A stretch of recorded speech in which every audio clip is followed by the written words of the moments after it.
오늘 우리가 주신 말씀은 마태복음 11장 28절 한 절만 합독하겠습니다. 수고하고 무거운 짐진 자들아 다 내게로 오라. 내가 너희를 쉬게 하리라. 아멘.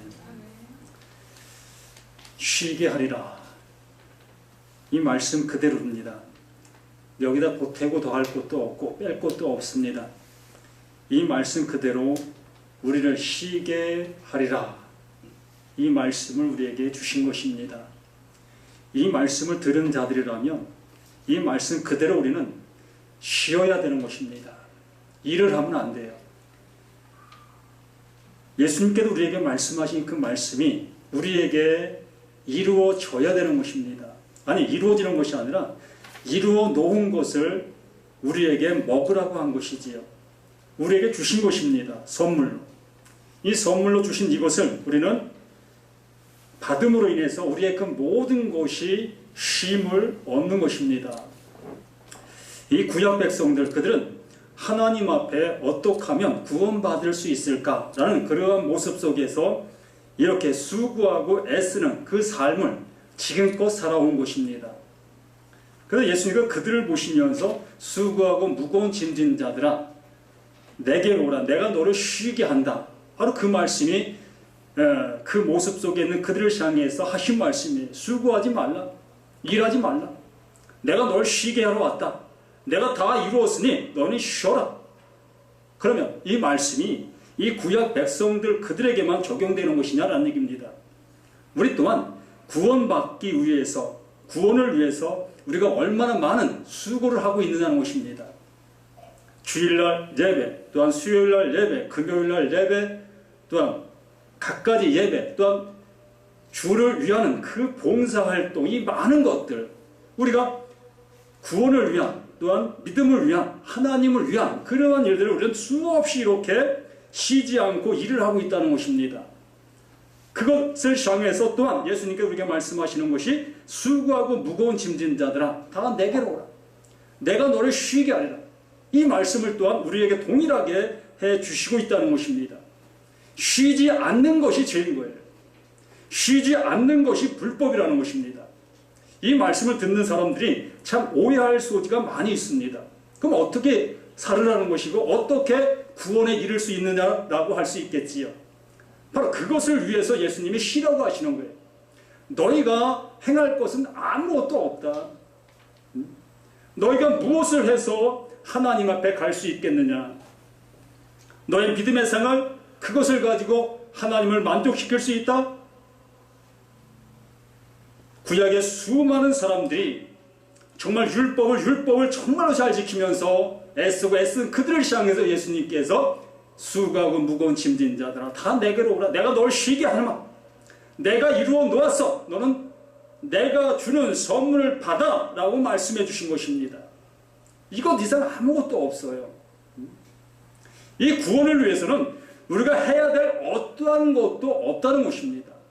예수 안에서 쉬는 것이 구원인 거예요. 예수 안에서 안식하는 게 구원이라는 것입니다. 우리는 이 안식이라는 그 개념을 가지고 안식에 들어가려면 이러한 모습이 되어야 된다라는 그것이 우리 신앙생활이라는 것입니다. 예수님은 그것조차도 쉬라는 것이에요. 하나님의 말씀이 내 안에 들어옴으로 인해서 우리는 이렇게 쉼을 얻는 거예요. 이렇게 쉼을 얻는 그 생활이 믿음의 생활이라는 거예요. 우리 이 세상 속에 나아가서 그 믿음의 생활, 그 쉼의 생활을 하는 거예요. 예수 안에 그 기쁨을 이 세상 가운데에서 누리며 살아가는 것이죠. 내가 무엇을 행하고 무엇을 함으로 인해서 기쁨을 얻는 그것이 아니라 예수가 이루어놓으신 하나님이 주신 그 은혜, 그 은혜가 내게 존재함으로 우리는 이 세상 속에 나가 많은 사람들에게 하나님이 내게 이러한 은혜를 주셨다. 이 주신 그 은혜를 가지고 기뻐하며 살아가는 그것이 신앙이라는 것입니다. 이게 구원인 거예요. 구원받기 위해서 신앙생활한 그 신앙생활 그 모든 것을 향해서 예수님께서 쉬라. 너희는 쉬고 내가 주는 짐을 지고 가라. 내가 주는 짐을 지고 가라. 그 짐은 무엇입니까?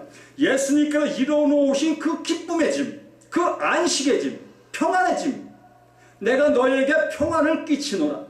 내가 이루는 그 모든 것을 통해서 이루는 그 평안을 내가 내게 주노니 너희에게 평안이 있으라. 평안이 있으라. 그 평안이 내게 존재하는 그것이 구원이라는 것입니다. 정말 우리들이 무엇을 해야만이 평안하고 무엇을 해야만이 구원받을 수 있을 것 같고 무엇을 해야만이 신앙생활을 하는 것 같고 이러한 그 모든 것들을 예수님은 우리를 향해서 쉬라. 이 말씀이 수고하고 무거운 짐진 자들아 다 내게로 오라. 내가 너를 쉬게 하리라. 이 말씀 그대로라는 것입니다. 여기에다 우리는 플러스 시킬 아무것도 없어요. 하나님과 예수 사이에 이것을 완성시켜놨다는 것입니다. 예수의 몸으로 이것을 완성시켜놨어요. 거기에다가 뭐가 부족해서 나를 거기다 집어넣고 너희가 이것 좀 해. 이것이 없다는 거예요. 이렇게 예수님과 하나님 사이에 이루어놓으신 그것을 우리에게 선물로 주셨고 그 선물로 주신 것들을 그것도 못 알아먹으니까 그것도 제대로 하지 못하니까 성령을 보내주셔서 봐라. 성령이 너에게 임하셨으니 너에게 이러한 은혜가 있다. 이걸 또 우리에게 알게 해주신다는 것입니다.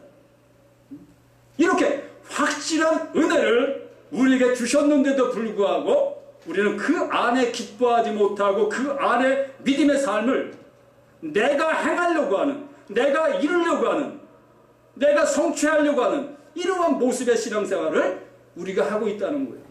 제발 예수님 우리에게 말씀하십니다. 내가 너에게 명하노니 쉬라. 내가 이루는 옷을 너에게 입혔으니 예수님의 옷을 우리에게 입혀놓으셨어요. 그럼 우리는 모든 것 속에서 예수로 인해서 평안과 기쁨을 누리는 것입니다. 믿음의 생활은 내가 행하는 것이 아니라 누리는 것이에요. 주신 것을 누리는 것입니다. 저기에 만찬이 준비되어 있습니다. 만찬이 준비되어 있는 그 모든 모습을 우리에게 그냥 준 거예요. 먹으라고. 우리는 그걸 먹으면 어떻게 돼요? 내 배가 부르고 내 힘이 나고 이러한 모습이 되어지는 거예요. 이렇게 하나님께서 내게 이것을 이루어 놓았으니 넌 이것을 먹으라. 이것을 먹게 되어졌을 때에 우리에게 믿음의 힘과 믿음의 능력과 믿음의 권세와 하나님이 우리에게 나타나는 그 은혜의 삶을 누려나갈 수 있다라는 얘기입니다. 무엇을 하나님을 위해서 우리가 할 수 있다고 행하려 하는 이것이 불법이고 이것이 죄라는 거예요. 아무리 우리를 향해서 이렇게 말씀을 해드려도 우리는 또다시 내가 짐을 지고 가는 그 인생의 삶, 이 말씀의 짐들을 또다시 내가 들고 가는 것이라는 것이에요. 하나님은 내가 이렇게 말씀하셨으니 내가 이것을 해야지요. 이웃을 사랑해라고 했으니 내가 이것을 가지고 이웃을 사랑해야지요. 라고 또 난 이 말씀을 들고 나간다는 것이에요. 이것이 우리의 신앙이라 지금까지 해왔던 우리의 신앙들이라는 것이죠. 그러나 하나님은 내가 해놓았어. 너는 가서 그와 즐겨. 내 안에 있는 그 하나님은 내 안에 주신 그 기쁨을 가지고 그와 같이 즐겨. 그와 함께 해. 그것이 하나님의 사랑이라는 거예요. 이렇게 우리는 모든 모습 속에서 하나님의 말씀을 멀리 두지 마시고 내가 이루려 하지 마시고 이루어 놓으신 것을 나에게 주셨다. 우리는 그 이루어진 그 모든 것을 받은 자들로서 이제 누리고 기뻐하는 믿음의 삶을 살아가는 우리들이 되자는 것입니다. 그래서 말씀을 많이 들어야 구원이 아니라 정말로 예수가 나타나신 그 은혜, 그 말씀, 한 말씀만 내가 듣게 되어도 그 말씀으로 인해서 구원받는 것이지 다른 어떠한 걸 통해서 구원받는 것이 아니라는 것입니다. 하나님께 천지 만물을 창조하실 때 그 말씀하셨어요. 그러므로 모든 백성들이 모든 사람이 하나님의 말씀을 이미 보았어요. 늘 생활 속에 접하고 있습니다. 그럼에도 못 알아먹고 있다는 것입니다. 그래서 예수님이 오신 거예요. 못 알아먹으니까. 나타나신 예수가 오신 거예요. 그 말씀이 나타나신 예수가 오셔서 내가 하나님의 말씀을 이렇게 이루어 놓았다. 그러니 내가 이루는 그것을 보고 하나님을 알라. 아멘. 이제 우리 모두가 이렇게 나타나신 예수, 이루신 그 예수가 나의 구세주라고 고백했다면, 이 말씀이 나를 구원해 주시는 말씀으로 고백했다면, 이제 이 말씀을 이루려고 하는 우리의 삶이 아니라 이루어 놓으신 그것에 안겨서 안식하고 기쁨을 누리는 우리 모두가 되시기를 예수님의 이름으로 간절히 축원함을 드립니다.